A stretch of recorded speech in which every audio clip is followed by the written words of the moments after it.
Alors, bonjour à tout le monde. Est-ce que je peux demander aux auditeurs qui sont avec nous sur le YouTube de me donner un retour sur le son? Est-ce qu'il est bon? Est-ce que vous nous entendez?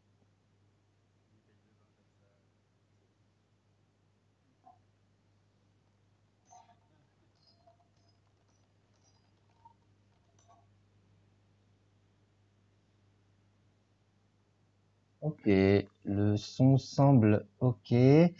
Alors, ce que nous allons faire, c'est commencer vous remerciant d'être là pour parler d'un sujet qui nous tient à cœur, en tout cas qui tient à cœur à intervenants qui sont là réunis autour de cette table virtuelle. Euh, je vais commencer par vous dire tout d'abord qu'il existe un chat sur le côté. Je ne sais pas si tout le monde l'a vu. Pour l'instant, c'est normal qu'il n'y ait pas d'image, hein. Il y a un chat sur le côté pour vous dire que vous pourrez poser des questions sur ce chat et qu'on fera une sélection vers environ 8h30. On fera une sélection et puis on posera la question à nos intervenants pour qu'ils puissent y répondre. En attendant, ce qu'on va faire, c'est qu'on va donner la parole d'abord à Michel Rivasi, qui est eurodéputé Europe Écologie Les Verts et très engagé sur les questions relatives aux antiques et à la 5G en particulier, mais pas que, aussi sur le nucléaire euh, et sur de nombreux autres sujets, notamment l'impact des pesticides sur la santé humaine. Nous allons ensuite donner la parole à Sophie Pelletier, qui est présidente de Priartem. Je la laisserai présenter son nom. Ensuite, ce sera au tour de Stephen Karkov, délégué général d'Agir pour l'environnement. Et on terminera avec Arnaud Durand, avocat de MySmartCab, qui vous présentera la manière dont ce cabinet fonctionne, qui est assez innovante, puisque ça fonctionne sur le mode de pétition qui alimente ensuite des actions collectives. Euh, et donc, voilà, je pense qu'on a l'essentiel des informations maintenant. Et puis, je donne la parole à Michel pour l'introduction. À toi. Merci Adrien. Bonjour à toutes et à tous.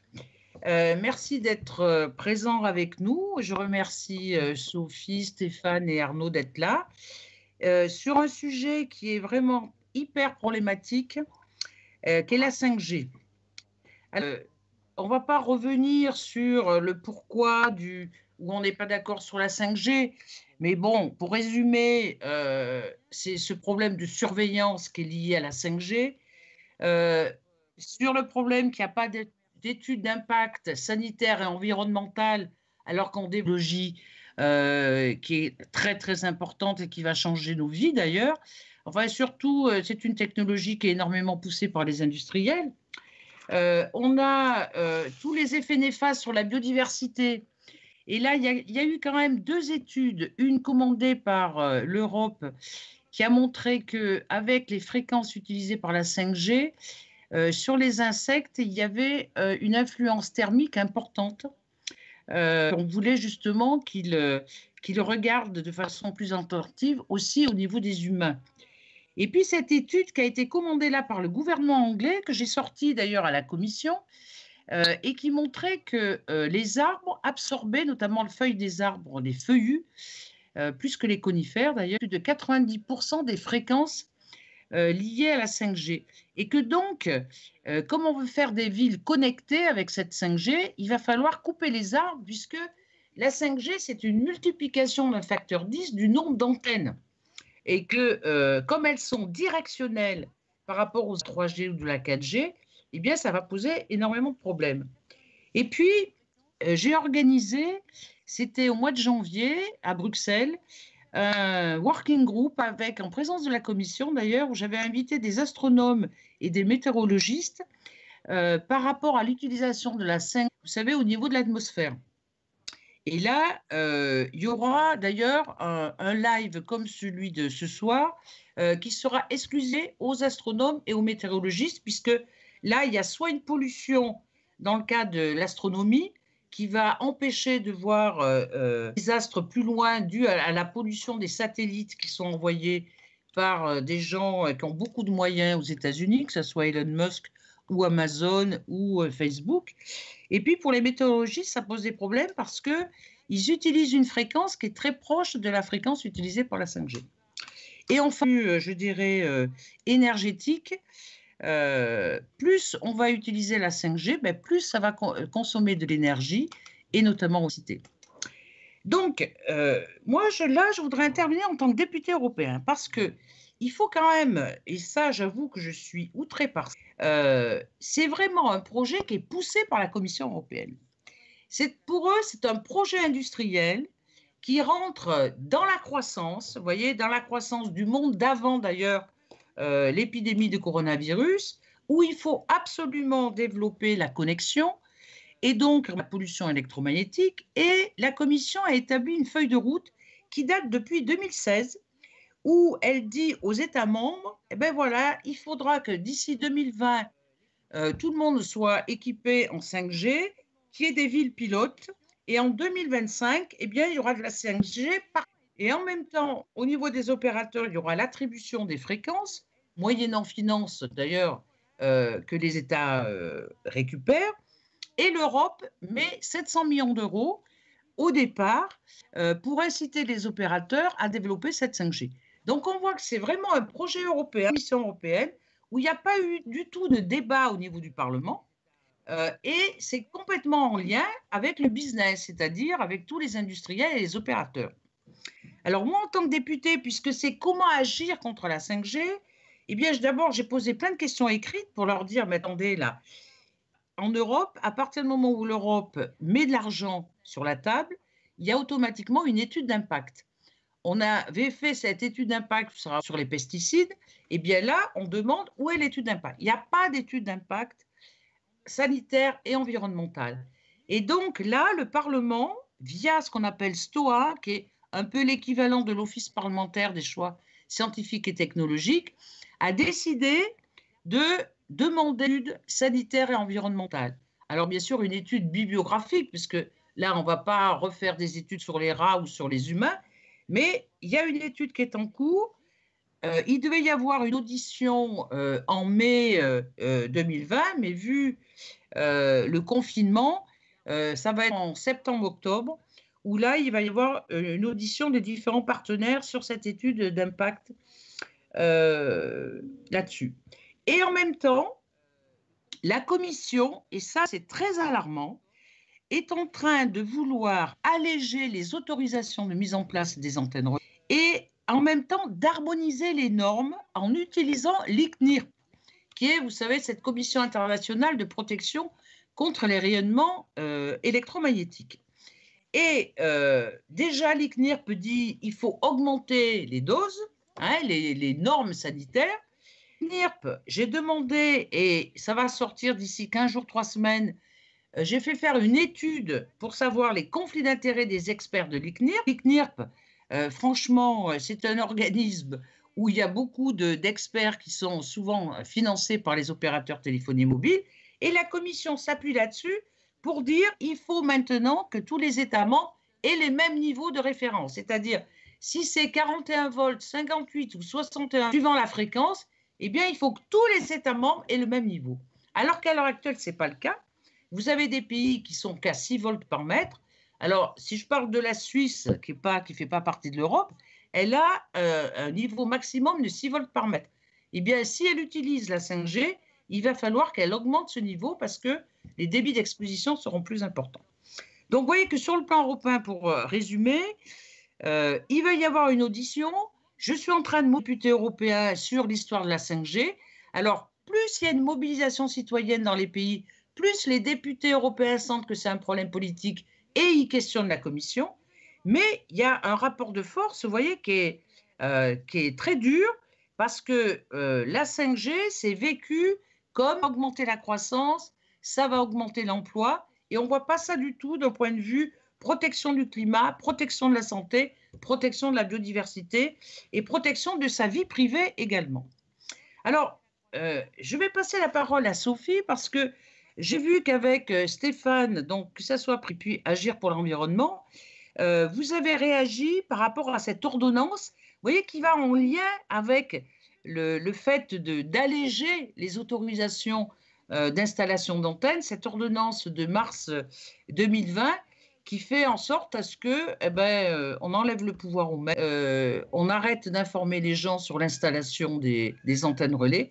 Et je te laisse la parole pour nous expliquer votre action, votre cours et où est-ce que vous en êtes à l'heure actuelle. En tout cas, merci d'être là, Sophie.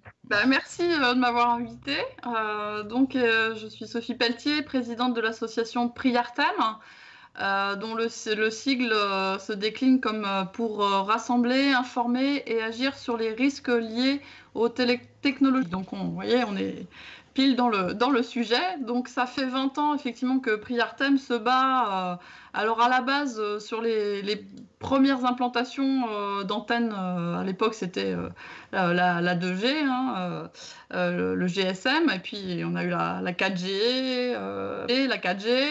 Après, on nous a annoncé effectivement la 5G. On a eu aussi la multiplication de nombreux objets et applications, notamment la Wi-Fi, et puis les compteurs en tout genre, la Smart City. Donc là, on voit depuis 20 ans une augmentation du nombre de sources d'exposition, de la complexité des signaux qui sont reçus par nos organismes, et puis comme Michel, donc tu le disais, par la faune, la flore, un sujet qui est très très peu étudié encore, mais qui est effectivement peut être un vrai sujet. Et donc depuis 20 ans, l'association se mobilise par rapport à ça, et effectivement, on voit depuis quelques maigres avancées d'un point de vue législatif et de réglementaire, mais qui sont très très vite contrebalancées par des coups de boutoir pour effectivement essayer de simplifier la tâche pour l'implantation de leurs antennes. Donc en dernière date, effectivement, cette ordonnance qui a été prise dès le démarrage de l'état d'urgence sanitaire du Covid pour permettre en fait aux opérateurs de continuer à déployer, notamment vis-à-vis de la 4G, puisqu'il y a des engagements très forts du gouvernement pour couvrir l'ensemble du territoire en 4G, et puis maintenant la future 5G qui vient juste derrière. Les mâts pourront effectivement continuer à servir pour faire évoluer le système dans la future 5G. Donc effectivement, on a pu faire un recours gracieux contre cette ordonnance. Mais alors, je voudrais revenir sur la 5G. Effectivement, ça fait plusieurs années qu'elle plane comme une... au-dessus de nos têtes. Et puis là, effectivement, en 2019, tout s'est un petit peu accéléré, c'est devenu beaucoup plus concret, notamment commencer à voir apparaître vraiment des données, parce que jusque-là, c'était très très flou, on ne savait pas trop ce que ça représentait, et donc on a commencé à entendre parler des fréquences, de la façon dont les émetteurs allaient émettre, et là, on s'est rendu compte un peu, effectivement, de ce que ça allait pouvoir... pardon, j'ai quelqu'un qui parle derrière, là. Bon. De ce que ça allait représenter, et l'augmentation vraiment très significative du nombre d'antennes, du nombre de signaux, de fréquences, et puis globalement de l'augmentation de l'exposition, puisque Michel, tu l'as rappelé, les pays qui sont à 6 volts comme la Suisse sont appelés à réaugmenter leurs normes à plus de 14 volts par mètre. Donc on nous dit la 5G va nous diminuer les expositions, non, on demande à augmenter les valeurs limites dans certains pays, donc fatalement, effectivement, ça va se surrajouter en plus aux précédentes générations. Donc voilà, on a une augmentation de l'exposition de tous en perspective. Donc vis-à-vis de ces informations qui étaient quand même très alarmantes, effectivement, AGI à l'automne, donc notamment en partenariat avec Stéphane d'Agir pour l'environnement, pour déjà faire une demande de moratoire. Et puis, au moment du lancement en fait, des modalités d'enchères, des nouvelles fréquences qui seront utilisées pour la 5G, enfin, une partie des nouvelles fréquences, donc la bande de fréquence des 3,5 GHz, nous avons rapidement déposé des recours devant le Conseil d'État. Donc un recours en référé par rapport à l'urgence qu'on estimait avoir de casser cette ce démarrage et de la 5G qui s'officialisait par la mise aux enchères des fréquences par l'État, et un recours au fond sur l'argumentaire qu'effectivement, il n'y avait eu aucune évaluation a priori environnementale et sanitaire de ce qu'on estime être un plan et programme. Et donc, effectivement, il y a une directive européenne qui s'appelle plans et programmes et qui dit que, et notamment dans le domaine des télécoms, les plans et programmes doivent être soumis à évaluation préalable. Et donc, c'est principalement cet objet-là qu'on a initié notre action devant le Conseil d'État. Donc, on a eu une première audience donc, du référé en début mars. Nous bouter sur l'urgence puisque le Conseil d'État a estimé qu'il serait en capacité de statuer avant l'été, avant la mise aux enchères concrètes et le démarrage des offres commerciales. Et donc on en est là, le Covid est arrivé entre-temps, donc ça a bouleversé aussi et de la mise aux enchères qui devrait être reportée à l'été ou à l'automne. Et puis la justice aussi est un peu retardée. Donc là, on est un peu en phase d'attente de l'évolution de notre recours. Voilà un petit peu. Je vais laisser compléter parce qu'on a fait aussi des actions de pétition. Donc je pense qu'il va peut-être y revenir plus précisément pour les actions, disons, plus générales. Voilà, je vais terminer ma première présentation. Alors, à toi, Stéphane, alors.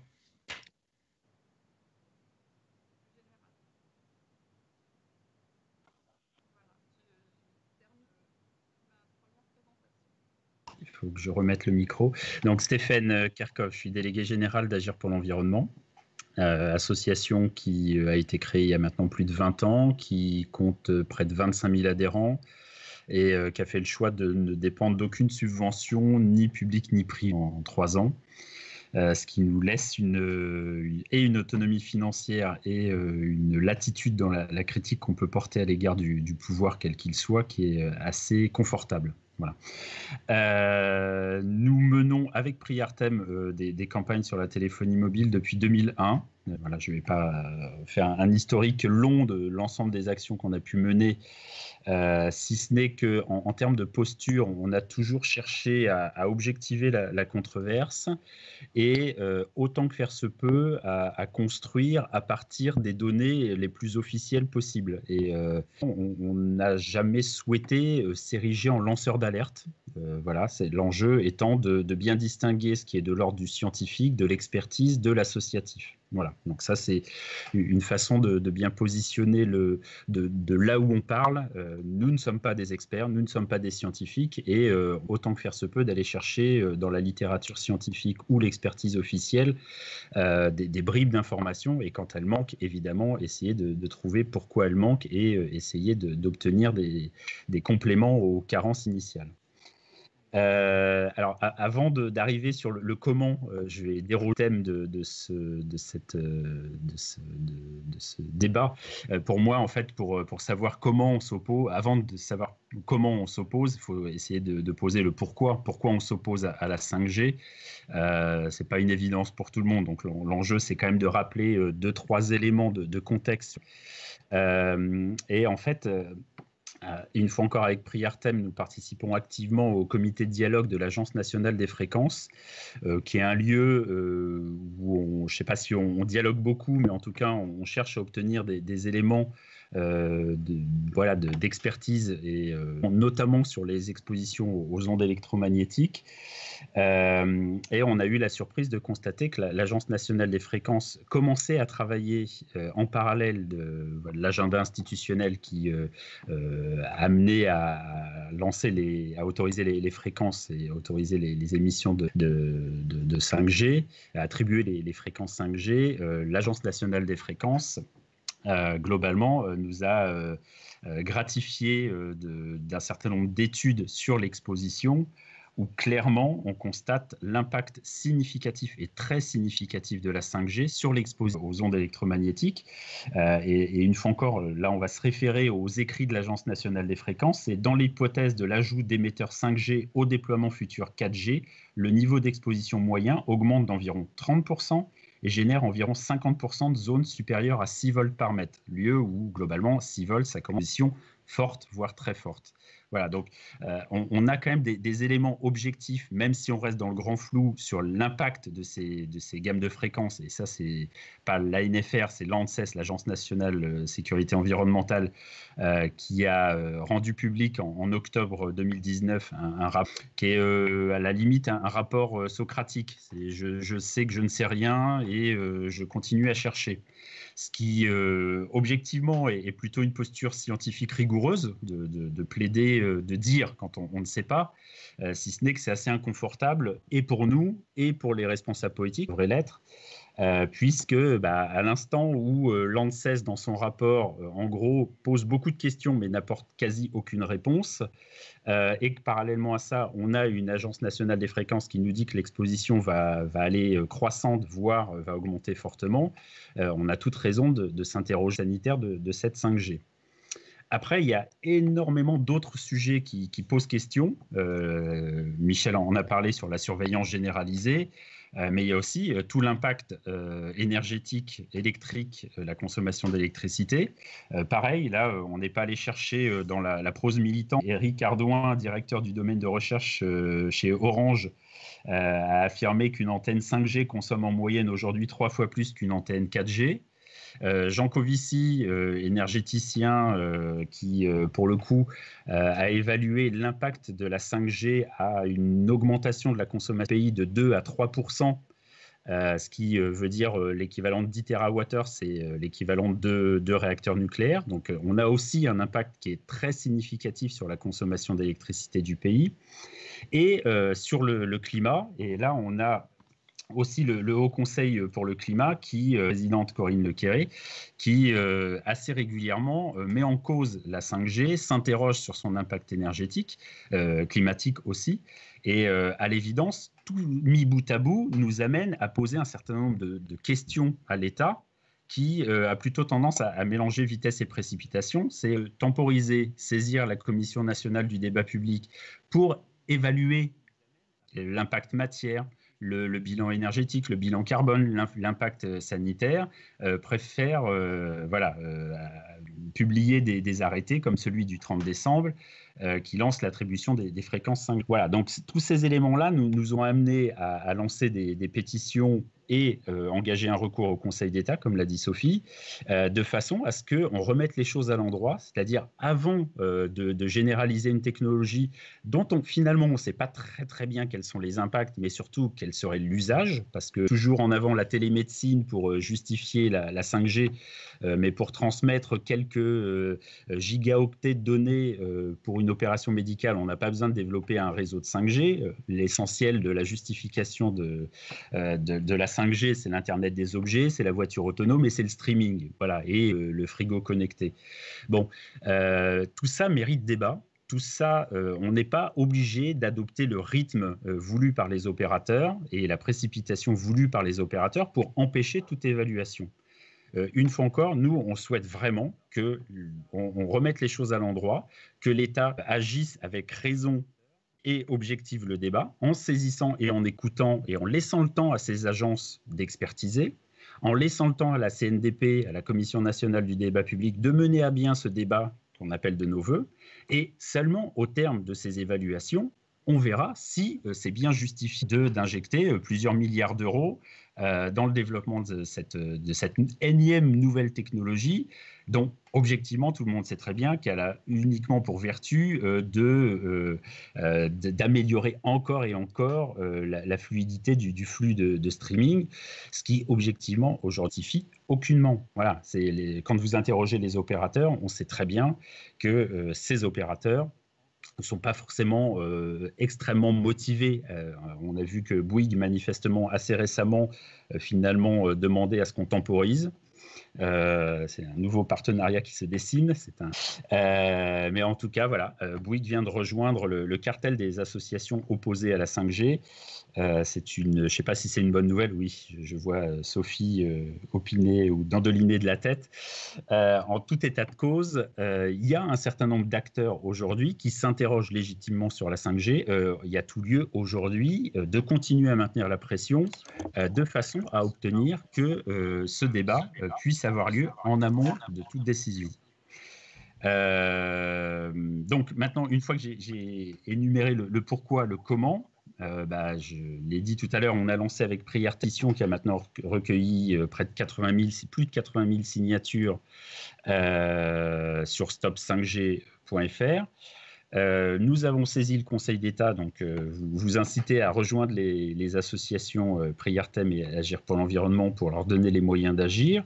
Et on a une opportunité assez exceptionnelle puisque dans maintenant un petit mois, il va y avoir le deuxième tour des élections municipales, notamment dans les grandes villes, et qu'on a tout intérêt à continuer à interpeller les élus de façon à les obliger à prendre leurs responsabilités et pas à courser dans dans ce nouveau développement technologique dont les effets, une fois encore sur l'exposition, sont non négligeables. Voilà, je ne sais pas si vous voulez que je continue encore. Très bien Stéphane, merci. Donc, pour récapituler, vous avez fait ce recours gracieux, saisi le Conseil d'État, lancé la pétition stop5g.fr. Je crois que c'est très important d'informer les gens qu'une pétition, ça sert. Et maintenant, je vais passer la parole à Arnaud pour qu'il nous explique un peu c'est quoi cette pétition d'action collective que vous avez lancée, où il y a plus de 30 000 personnes, je crois. Explique-nous sur quelle base ça se fait, quel est l'intérêt juridique pour qu'on agisse tous ensemble pour stopper cette 5G. Merci Michel. Donc oui, effectivement, donc Arnaud Durand, avocat au barreau de Paris. On a lancé cette pétition sur la plateforme MySmart contre la 5G qui est, tu l'as dit, c'est pas en fait simplement une pétition, c'est une pétition action collective. On a appelé ça, pour faire simple, la PAC, P-A-C, pétition action collective, en l'occurrence contre la 5G. L'idée, c'est de réunir des forces contre parce que on n'est pas dans un combat traditionnel. On ne peut pas attaquer la 5G comme on attaquerait le fabricant d'un modèle d'aspirateur défectueux. C'est-à-dire que c'est un combat de longue haleine, c'est un combat avec des adversaires qui, en face, ont des moyens colossaux, ne serait-ce point de départ, déjà sur le terrain scientifique. Les personnes qui sont ici le savent, l'outil premier des adversaires, c'est la stratégie du doute, qui a été inventée avec la controverse sur le tabac. Et le problème, c'est que là, on met, notamment sur la 5G, l'État dans la boucle. Je ne tiens pas un scoop en vous rappelant que l'État lui-même attend de juteuses rentes, puisqu'il met aux enchères les fréquences de la 5G à 2,1 milliards d'euros. Et donc, dans le cadre de l'État, on a des expertises qui sont organisées. Alors, on est faire, Sophie Pelletier, on a parlé de Priartem. La NFR a tendance à parfois dire que ça serait l'exposition. D'autres fois, on entend avec Stéphane qu'elle augmenterait. En fait, la NFR joue un double jeu. Et vous verrez, si vous allez chercher son rapport annuel du 14 sur Linky, par exemple, et sur l'exposition du public de manière plus générale, les autres rapports, la NFR a osé prétendre cette année, contre le constat que l'exposition des Français aurait un petit peu baissé, quelque chose d'absolument hallucinant. C'est-à-dire que n'importe qui peut prendre un téléphone portable et aller voir dans des zones où ça captait pas bien, voir que désormais, c'est passé de 1 ou 2 bars à 4 bars. L'NFR non seulement ment en disant que l'exposition a baissé, mais le sait et le fait consciemment, puisqu'elle dit, pour un peu comme pour se dédouaner, selon les critères observés. Et donc, cette stratégie qui est mise en place par d'État, qui est sous tutelle de l'État, avec un État qui touche 2,1 milliards sur l'attribution des fréquences, n'est pas claire. Elle n'est pas suffisante pour assurer la sécurité des consommateurs. Et on voit même, Stéphane en a parlé aussi, les hésitations de l'ANSES qui commencent à dire « je ne sais pas ». Mais moi, je crois que c'est un piège, puisque l'ANSES, quand on regarde son rapport préliminaire sur la 5G, nous dit effectivement « je ne sais pas, mais mon but », et là je cite l'ANSES, c'est afin d'accompagner le déploiement de la 5G. Et donc, dans ces différentes agences sous tutelle gouvernementale, personne n'entend mettre des limites réelles au déploiement de la 5G. Et il faut déployer une stratégie. Pas simplement, je le disais tout à l'heure, une stratégie qui consisterait à lancer une requête et puis de dire que peut-être une juridiction arrêtera le déploiement de la 5G. C'est important de le faire et je soutiens à fond ce que fait Priartem et Agir pour l'environnement. Je pense que c'est très important de lancer une requête devant le Conseil d'État contre ces textes-là, mais il faut aussi savoir qu'en cas de victoire, ça ne s'arrêtera pas là, la 5G. Ce sont des adversaires colossaux et à supposer que le Conseil d'État tranche pour la suspension de la 5G, les adversaires déploieront d'autres tours de force pour réussir à quand même la déployer. C'est pour ça qu'on a proposé, pour notre part, une méthode qui peut être complémentaire, qui est effectivement, disait en introduction, innovante. Alors, pas dans les fondements, elle est assez classique, hein, cette action, puisqu'elle se base sur le principe de précaution. C'est en France une norme qui est au plus haut rang possible d'un point de vue juridique, hein, c'est la Charte de l'environnement de 2004 qui appartient au bloc de constitutionnalité. Également, on a un track, un outil européen avec le principe de précaution, puisqu'il est également dans le traité sur le fonctionnement de l'Union européenne. Et donc c'est un outil qui paraît bien placé sur le dossier 5G, notamment sur ce volet sanitaire, puisqu'on a vu notamment avec les affaires Linky, là où tout le monde nous donnait perdant sur cette question des ondes et du principe de précaution, la Cour d'appel de Grenoble vient de confirmer la victoire d'une personne électro-hypersensible qui défendait le 10 mars dernier, et elle confirme qu'effectivement le principe de précaution s'oppose à imposer de nouvelles ondes à cette personne chez elle. Alors c'est un premier pas, c'est définitif et tranché et colossal, mais on voit qu'avec des stratégies modernes, on peut effectivement avancer face à des adversaires en l'occurrence qui sont colossaux. Et donc l'idée, je dévoile un petit élément de ma formation, c'est que moi j'ai été formé, j'ai pas travaillé pour eux, je leur ai glissé des mains avant de devenir un méchant, mais je connais leur manière de fonctionner. Et il existe une stratégie judiciaire qui est bien connue dans les grands cabinets, hein, qui s'appelle le Big Mess, qui consiste à attaquer non pas un adversaire en lançant seulement une seule procédure, et puis on voit ce que ça donne, et puis si on perd, bah, tant pis, on rentre à la maison. Ça consiste à déployer une stratégie de guerre, alors de manière fondée, il ne faut pas attaquer dans tous les sens sur n'importe quoi, il faut y aller uniquement avec des amendements appuyés et fondés, mais donc ça consiste à attaquer un ou plusieurs adversaires de manière un petit peu multilatérale comme ça. C'est-à-dire que dans la stratégie judiciaire, il faut compléter cette attaque initiale importante qui a été lancée par Priartem et Agir pour l'environnement par des requêtes qui vont être collatérales, qui vont par exemple attaquer pour une victime d'électro-hypersensibilité qui se retrouve avec une antenne 5G en face de chez elle, qui vont attaquer pour une personne qui est devenue EHS depuis qu'elle travaille sur un déploiement de 5G, qui vont prendre en compte un certain nombre de configurations où les chances de succès sont les plus fortes et qui vont faire reculer finalement les adversaires. Voilà un peu l'idée de cette 5G, qui est bien avancée effectivement, puisque là il y a 30 000 participants plus de 30 000 qui l'ont rejointe, et qui va passer après une phase de mise en demeure. Pour faire simple, hein, là, à ce stade, on a mis en demeure Bouygues, Orange, Free et SFR.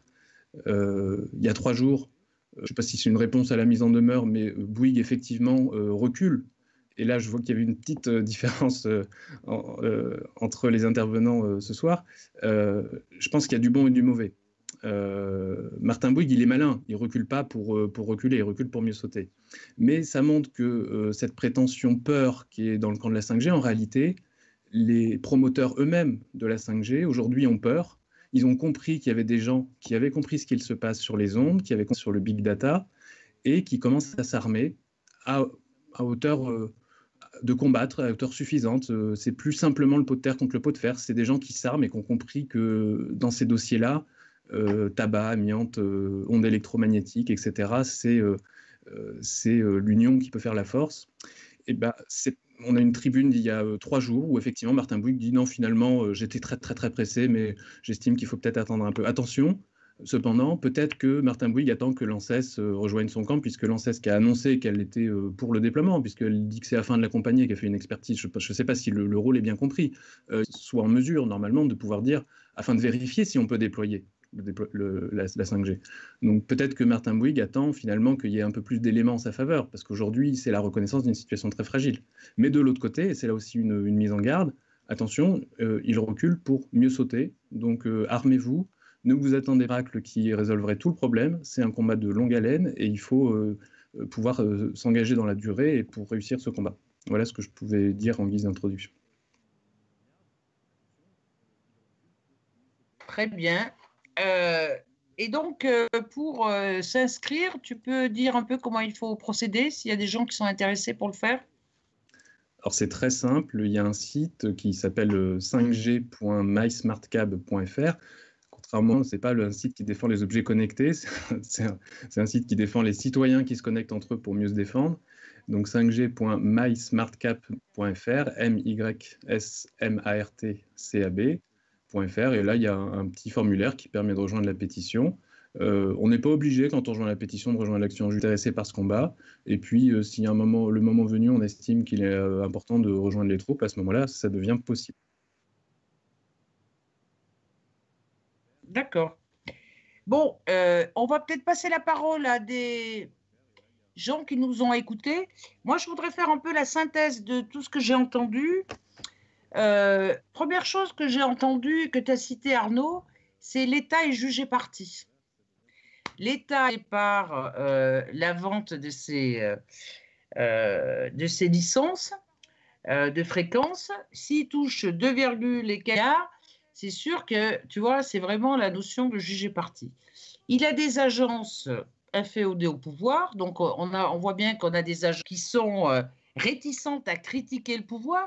On l'a vu d'ailleurs au niveau de la NFR avec cette ordonnance de mars 2020 qui lui enlève la possibilité d'avoir accès à l'implantation des antennes. Parce que si on allège l'autorisation de mise en place des antennes, avant, il y avait le maire qui était impliqué, au moins on l'informait, et là, au niveau de la NFR, eh bien, ils ne seront plus informés. Donc, quand on avait l'outil Carto Radio qui permettait à n'importe qui de savoir l'implantation des antennes, eh bien, là, on ne va pas le savoir. Il y a le problème de la consommation et du gaspillage. Parce qu'il faut bien voir que ce projet, et toi tu l'as dit Stéphane, que c'est industriel. Qu'est-ce qu'ils veulent les industriels? Ils veulent qu'on change de smartphone, ils veulent que l'industrie de tout ce qui est appareil électroménager, maintenant ça soit que des appareils connectés. L'automobile, on veut faire des voitures autonomes, des drones, etc. Donc, est-ce que c'est la société qu'on veut, hein? Et gaspillage, parce que quand on fait les impacts de tous ces objets qu'on va devoir jeter, moi je suis allée en Afrique il n'y a pas longtemps, il y avait la plus grosse décharge des objets électroniques. Ben, on voit qu'on ne peut pas récupérer énormément de choses. Et puis, il y a un problème de démocratie parce qu'on est en train de confier à la fois aux maires, à la fois aux citoyens. Regardez la loi abeille de 2015. Elle disait il faut renforcer l'information, il faut renforcer la participation citoyenne. Eh bien là, on a utilisé l'urgence sanitaire pour encore une fois supprimer la participation citoyenne, la participation des maires. Et je trouve que tu as raison de souligner que s'il y a un deuxième tour au mois de juin, moi je trouve que c'est très important d'interpeller les maires. Ils acceptent qu'on leur enlève la possibilité au moins d'être informés et au moins de voir s'ils peuvent faire des zones un peu moins exposées pour les électro-hypersensibles, parce que eux, les électro-hypersensibles, ils ont la double peine avec la 5G, hein. Et le fait d'avoir accès à l'information. Donc, je trouve que vraiment, sur tous ces aspects, on est en perte de démocratie citoyenne. Je repasse la parole à Adrien pour nous dire, est-ce qu'il y a des gens intéressés pour nous poser des questions? Oui, alors, ce qu'on a comme questionnement sur le chat, c'est justement le rôle des maires et des communes. Comment se fait-il qu'il n'y ait pas de consultation à ce niveau-là? Comment se fait-il qu'un maire ne puisse pas s'opposer et s'appuyer sur une décision de sa population, ou poser ou pour demander des garanties à l'installation d'une antenne relais? Ça, c'est pas mal de questionnements qui tournent autour de ça. Après, il y a des choses un peu plus, des questions un peu plus concrètes sur comment en fait, quelles actions on peut faire en tant que citoyen, puisque concrètement, s'il y a, si on fait des recours juridiques, si on fait des recours éventuellement contre les autorités, le préfet notamment, est-ce que c'est suffisant ou pas? Et quelles seraient un peu les actions citoyennes qui pourraient être entreprises. Après, il y a beaucoup de questionnements sur est-ce que les zones blanches existent au niveau européen? Est-ce que mais je pense que c'est dans le sens zone blanche comme lieu organisé où il y aurait une protection vis-à-vis des ondes électromagnétiques d'origine humaine en tout genre. Et puis il y a quelque chose qu'on n'a pas forcément abordé, c'est est-ce que les opérateurs ont profité de l'ordonnance du 25 mars 2020 pour installer des antennes 5G ou en tout cas 5G compatibles, et est-ce qu'il y a eu débordement de ce point de vue-là? Donc, enfin, il y a beaucoup de réactions sur le rôle du maire, et je sais que voilà, l'échelon communal est très peu consulté. Ça a été la cible de cette ordonnance qui a été prise pour squeezer un peu le devoir d'information des opérateurs vis-à-vis des maires et des communes. Alors peut-être que les intervenants de ce soir pourraient élaborer là-dessus. Après, on a effectivement la vidéo d'une personne qui a montré, qui a filmé l'antenne à côté de chez elle, et qui a pu montrer qu'il s'agissait d'une antenne Huawei qui était compatible avec la 5G, qui tendrait à prouver qu'effectivement il y a eu des abus de la part des opérateurs pendant le confinement.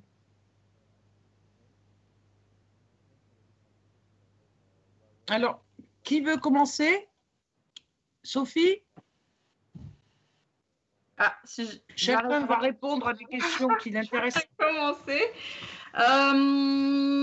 Sur l'ordonnance, alors c'est assez difficile de savoir en fait, parce que cette ordonnance en fait organise un peu le flou artistique autour du déploiement et de ce qui a pu se passer, cet état d'urgence sanitaire, puisque les dossiers officiels, que ce soit à l'Agence nationale des fréquences et auprès du maire, étaient réduits à peau de chagrin, à une simple information, mais un peu finalement des opérateurs qui, s'ils veulent pérenniser les antennes posées ou modifiées pendant cette période, sous un délai de 3 mois. Donc, nous, ce qu'on a critiqué, c'est qu'effectivement, cette ordonnance n'était absolument pas suffisamment bien cadrée pour faire en sorte que ça ne soit que vraiment justifié par rapport à la gestion de l'état d'urgence, et que c'était un peu en fait pour les opérateurs. Et ce qu'il faut savoir, c'est que globalement, au-delà de cette ordonnance, la 4G sert un peu de cheval de Troie en fait pour la future 5G. Et notamment, c'est un sujet qui est bien antérieur en fait, puisqu'on a vu que dans plusieurs communes, et en fait finalement ça s'est avéré être une pratique généralisée, les opérateurs, au moment de l'installation d'une antenne 4G, donc ils doivent faire un dossier au maire pour l'informer, Et dans ces données apparaître des antennes factices, des antennes leurres, des antennes V2.0, des antennes. Et en fait, quand on a posé un petit peu avec insistance la question en comité de dialogue à l'Agence nationale des fréquences, effectivement, on avait tout à fait raison que c'était en vue d'anticiper les délais de pose des antennes 5G. En fait, c'est dans les dossiers au maire, le maire, ça me permet de répondre un peu sur le rôle du maire. Le rôle du maire était déjà assez maigrichon, on va dire, de l'érosion et de la jurisprudence et des lois, donc la loi Macron, la loi Elan, toutefois amoindri les possibilités, notamment qu'avait offert la loi Abeille. Le maire se retrouve un petit peu à la position congrue, n'a plus d'autorité que sur l'aspect urbaniste, en fait, de savoir si l'antenne dans l'insertion du plan d'occupation des sols est correctement fait, mais n'a plus du tout de pouvoir, en tout cas réglementaire. Il en a encore sur le plan politique s'il veut s'exprimer là-dessus, mais plus d'un point de vue réglementaire, les fréquences. Et donc, par cette disons, astuce de planquer, entre guillemets, des antennes 5G dans les dossiers, les opérateurs, en fait, initient les délais réglementaires en termes d'humanisme pour les futures antennes 5G. Donc, effectivement, on a des difficultés vis-à-vis de ça. Nous, on a en tout cas proposé à nos adhérents et sympathisants d'interpeller les candidats et les futures équipes, effectivement, quand même, puisqu'ils ont au moins de remonter les problèmes et de pouvoir se positionner au moins d'un point de vue politique, par exemple en déclenchant des observatoires locaux des ondes, hein. Par exemple, la Commontenay-sous-Bois a fait ça. Voilà, il y a des possibilités quand même d'interagir, mais plus sur le plan politique que purement... voilà, l'action légale est quand même assez compliquée. Voilà, je vais laisser les autres répondre peut-être sur les autres sujets. Si je peux me permettre, sur le pouvoir du maire, alors c'est évidemment un pouvoir qui reste malgré tout symbolique dans l'organisation de la concertation. Si l'opérateur ne veut pas y participer, il a peu de pouvoir pour contraindre l'opérateur à produire des documents permettant d'alimenter local. Par contre, il a un vrai pouvoir, et notamment sur la 5G, puisque la 5G va utiliser des fréquences qui sont beaucoup plus élevées, hein, qui vont de 3,4 à 3,8, voire jusqu'à du 26 GHz. Et donc, les fréquences étant plus élevées, vraisemblablement, vont nécessiter beaucoup plus importantes. Et notamment, si on en reste à l'idée que peut-être ça peut servir pour guider la voiture autonome, vraisemblablement, les antennes vont être situées sur du mobilier urbain. Et donc, c'est à ce moment-là que le maire peut, à un moment, inciter au développement ou bloquer le développement s'il met un certain nombre de sites pour développer la 5G. Voilà. Donc, il y a quand même un enjeu, une fois encore, dans le cadre de ces élections municipales, pour que cette question ne soit pas passée sous silence dans le cadre d'une campagne. Une fois encore, le maire a vocation à gérer le débat public local et vérifier que le développement d'un certain nombre de technologies ne va pas impacter la santé de ses concitoyens. Après, ce que dit Sophie est vraiment frappant. C'est, l'ordonnance, effectivement, ajoute du flou au flou. On ne brillait pas par une immense transparence sur le développement de la téléphonie mobile en France. Je ne vais pas faire un retour sur image, mais les niveaux d'exposition ont été fixés par un décret de 2002 dont le conseiller Lionel Jospin à l'époque est l'un des responsables aujourd'hui d'Orange. Donc il y a quand même eu un aller-retour assez étonnant, ou en tout cas ce qu'on appelle du pantouflage. Voilà, donc pour nous, très objectivement, cette ordonnance, elle accroît le grand flou. Voilà, c'est tout ce qu'on peut dire, si ce n'est que si on commence à avoir des remontées du terrain, nous laissant à penser que les opérateurs, en installant la 4G, en profitent pour préparer, voire installer des antennes, alors qu'ils ne sont pas connectés aujourd'hui, mais en anticipant une décision favorable du Conseil d'État, et aller un peu vite en besogne. Je le rappelle, avec Priartem et Agir pour l'environnement, nous avons engagé un recours sur le fond qui doit arriver assez prochainement.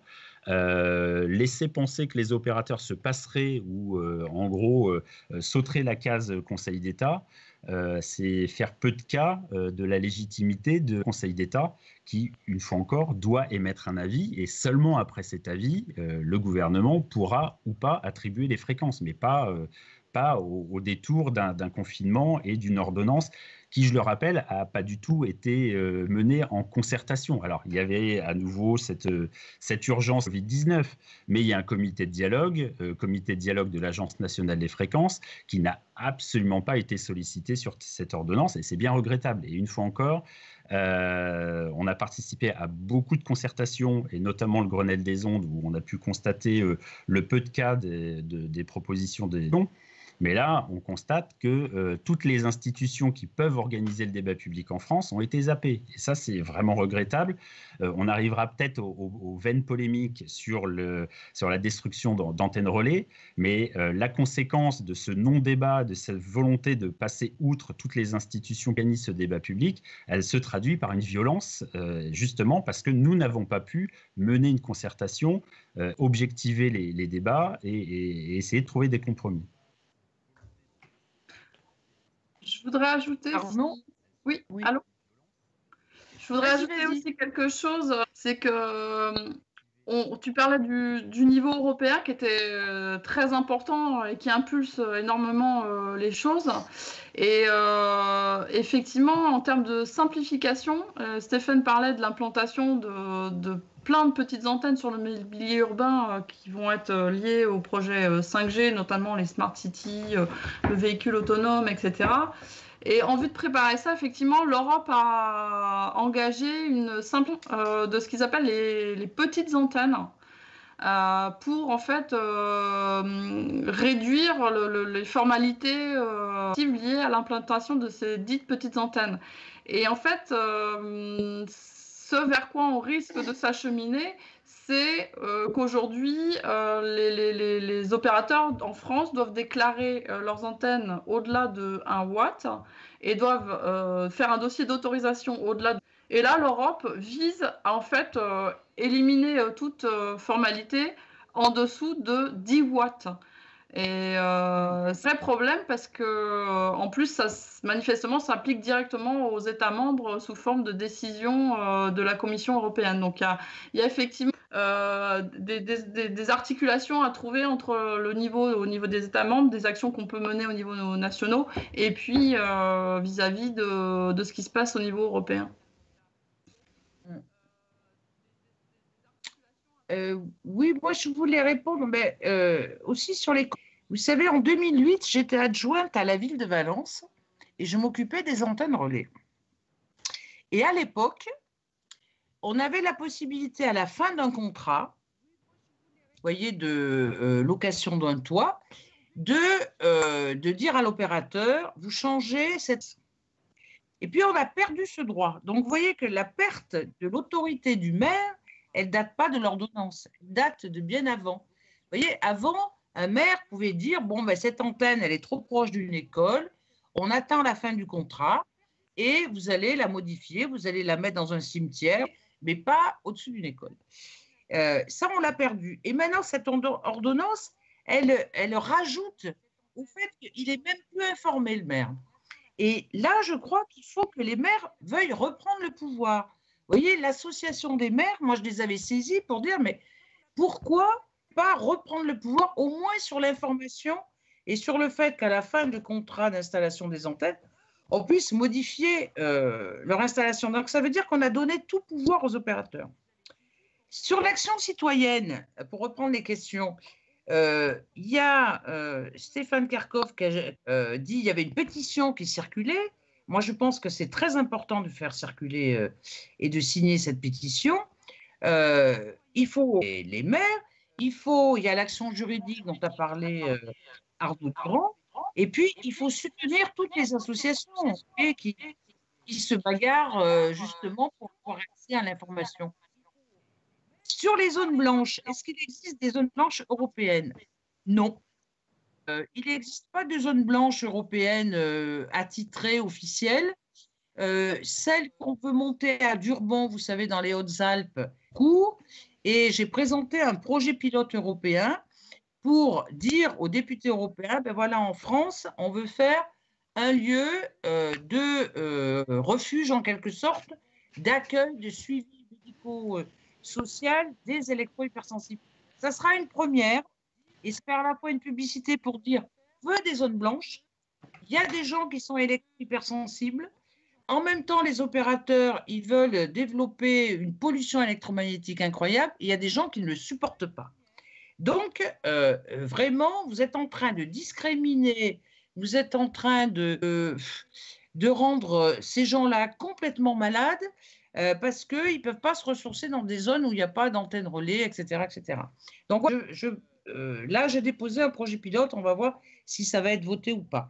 Mais l'idée de dire il faut des lieux où les gens puissent se ressourcer, c'est quand même très important. Et ça, c'est la responsabilité des communautés de communes et communautés d'agglos qui peuvent choisir des lieux où moins d'ondes électromagnétiques. Et la Suisse, on est allé visiter avec plusieurs associations des lieux en Suisse où ils font maintenant des immeubles pour les électro- et les chimico-sensibles. Donc, vous voyez que c'est quelque chose qui est dans l'air du temps et qui se développe.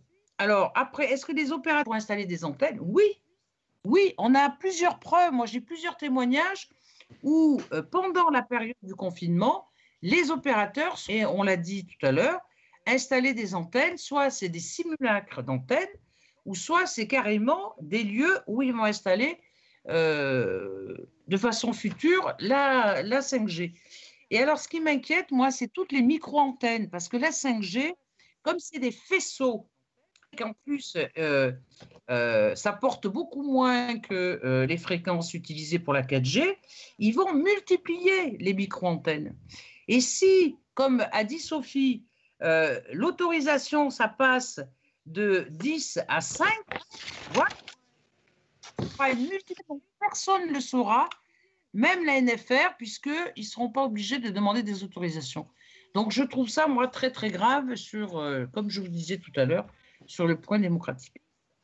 Arnaud, tu veux dire des choses là sur les différentes questions posées? Vous avez très bien répondu, j'ai rien de particulier à ajouter, à part effectivement ce changement de régime déclaratoire ou d'autorisation qui est extrêmement problématique parce qu'on est une jungle aux émissions électromagnétiques, c'est-à-dire quelque chose de complètement dérégulé qui va permettre aux opérateurs de faire ce qu'ils appellent eux-mêmes la fête à la data, c'est-à-dire de couvrir, mais de manière extrêmement intense, tout, parce que tu l'as dit, les faisceaux 5G s'atténuent rapidement, mais sont forts du coup, parce qu'ils s'atténuent rapidement, ils sont beaucoup plus forts à la base. Et donc, si c'est pour avoir effectivement notamment des objets connectés de la sorte dans les abris bus, sur les panneaux publicitaires avec le landau du bébé qui est là parfois pendant 10 minutes, un quart d'heure ou plus, c'est une vraie problématique. Et j'invite les gens, que ce soit la méthode choisie, à vraiment agir. Il faut faire des choses pour se battre contre cette armée qui est en face, qui est pro-5G à tous les échelons, politique, industriel, commercial. Il faut pour faire face à cette armée qui vous agresse les ondes, réunir des moyens, il faut réussir à rassembler les personnes et il faut se concerter entre associations, entre cabinets d'avocats, entre toutes les personnes qui luttent sur ces dossiers. Tout à fait. Très bien. Adrien, tu as d'autres choses ou on clôture le débat? Il y a d'autres discussions qui sont plus sur où est-ce qu'on en est au point de vue scientifique, en fait. Que dit la science sur l'électro-hypersensibilité? Est-ce qu'il y a des études qui prouvent qu'il y a des études qui prouvent qu'il n'y a pas d'impact?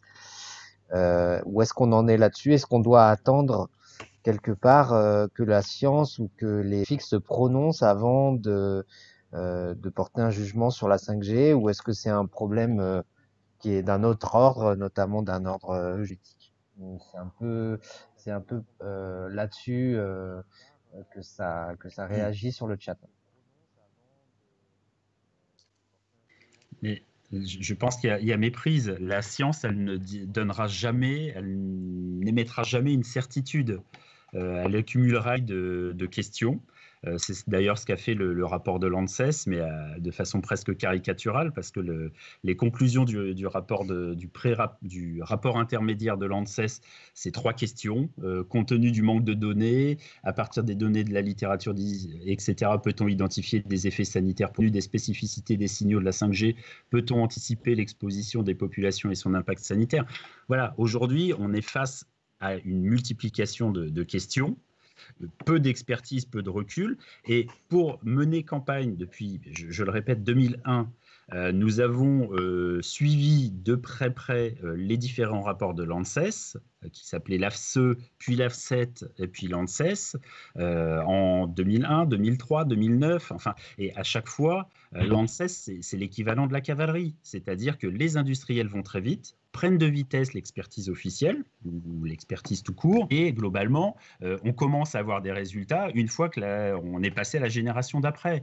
Donc, il faut juste essayer de ne pas chercher des certitudes scientifiques, mais des indices. Est-ce qu'aujourd'hui, nous avons des indices? Et je le répète, quand l'Agence nationale des fréquences nous dit que la 5G va induire une augmentation significative de l'exposition, eh ben, ce sont des indices. Et après, on les met en questionnement et en rapport avec le coût-bénéfice. Une fois encore, il y a aujourd'hui des indices. Nous démontrons que potentiellement, et j'insiste sur le potentiellement, il va y avoir des effets. Il pourrait y avoir des effets sanitaires liés à la 5G.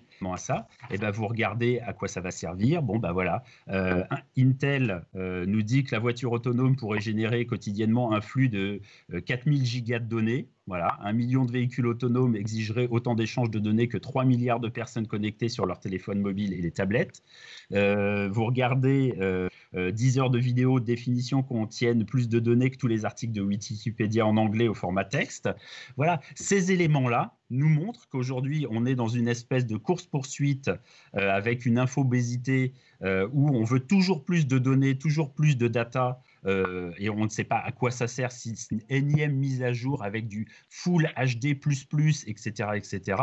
Et peut-être qu'on peut aussi démocratiquement se poser la question de la limite qu'on souhaite donner à la technologie en ne cherchant pas à tout prix, parce que ça fait moderne, dire nous passons à la 5, puis à la 6, puis à la 7, puis à la 8G, parce que, a priori, ceux qui sont modernes et ceux qui questionnent ces effets ou l'intérêt supposé seraient forcément des conservateurs ou des paranoïaques. Bah, on n'accepte pas ce faux clivage.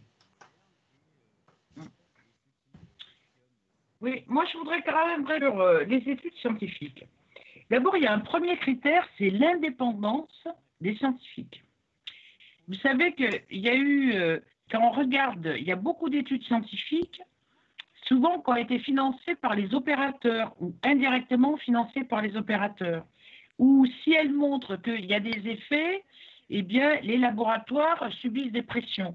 Donc ça, on a un problème, si vous voulez, d'indépendance des scientifiques. Après des études, il n'y a pas que les études françaises, il y a des études sur le plan international qui montrent les effets des rayonnements électromagnétiques. Et on sait que ça a des effets biologiques, que ce soit sur rupture d'ADN, que ce soit d'un point de vue hormonal, d'un point de vue du système nerveux. Et puis après, il y a les effets sanitaires. Et ça, c'est plus compliqué parce qu'après, c'est les effets sur l'individu. Mais que ça soit l'ANFES, quand ils reconnaissent qu'il y a des électro-hypersensibles, même si ils ne font pas la relation directe, qu'on a vu que même Santé publique France montrait qu'il y avait une augmentation des tumeurs cérébrales et que les ondes pourraient avoir un rapport, qu'au niveau du cirque, ils ont quand même classé les ondes probablement cancérigènes, vu le nombre d'études, on sait que ça a des effets. Là où on est assez outré, c'est de dire, regardez, on va utiliser des fréquences autour de 3 à 3,8 GHz. Eh bien, il y a très peu de flics. Est-ce que ça brûle la peau des insectes? Si ça brûle la peau des insectes, est-ce que ça va brûler la peau des individus qui vont traverser ces faisceaux, qui vont être exposés à ces faisceaux? Ça, c'est une question légitime qu'on doit poser. Est-ce que, par exemple, ça va brûler la cornée des yeux des gens? Moi, je suis biologiste, je me pose ces questions et je n'ai pas de réponse là-dessus. Quand on parle de la biodiversité, il y a très peu d'études qui sont faites sur ces fréquences.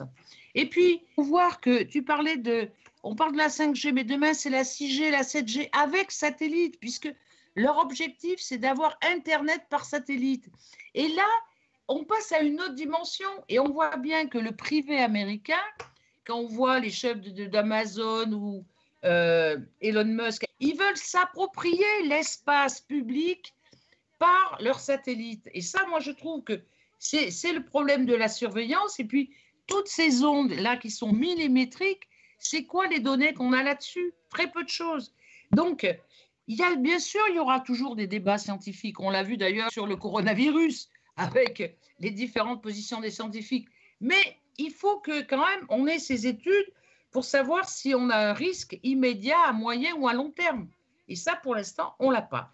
Donc, nous, on dit au niveau européen, pas de données, pas de 5G.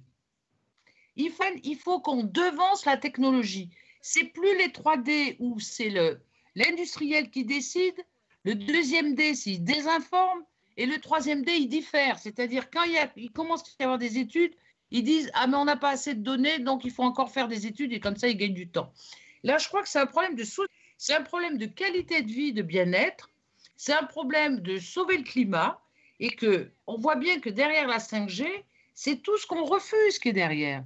On n'est pas pour la non-connexion, on n'est pas anti-4G, anti-3G, mais on est pour la fibre optique, on est pour Internet, mais pas par les ondes. Vous voyez, ce qui est important à montrer aux gens, c'est qu'on est pour des alternatives, on est pour communiquer, on est pour avoir accès à l'information, pas avec leur voie qui est d'augmenter la pollution électromagnétique. Vous voyez, c'est pas contre la technologie, mais ce type de technologie, ça ne nous va pas. Et la preuve, c'est qu'ils sont en train de bétonner tout le système pour qu'on n'ait plus accès aux données, qu'un maire ne puisse plus dire on est ce type de développement. Et ça, je trouve, c'est redoutable. Ça veut dire qu'on est en dictature. On est en dictature industrielle où on a une commission qui est business, business et business. C'est pour ça que c'est très important aussi d'avoir des élus qui vont contre ça, quoi. En tout cas, moi, je me bagarre contre ça. Et j'espère qu'on sera de plus en plus nombreux, parce que c'est un peu l'objectif. Il faut qu'on soit de plus en plus nombreux pour gagner nos combats. Et avec Stéphane, on en a un certain nombre, parce que si l'ANSES est ce qu'elle est à l'heure actuelle, eh ben, c'est parce qu'on avait dénoncé tous ces conflits d'intérêts des experts qui faisaient partie d'une autre agence avant et qui n'étaient pas dénués de conflits d'intérêts. Voilà. Donc, il faut être optimiste dans le combat. Oui, et si je peux compléter, donc justement, l'agence sanitaire, l'ANSES, recommande depuis 2009 de réduire les expositions.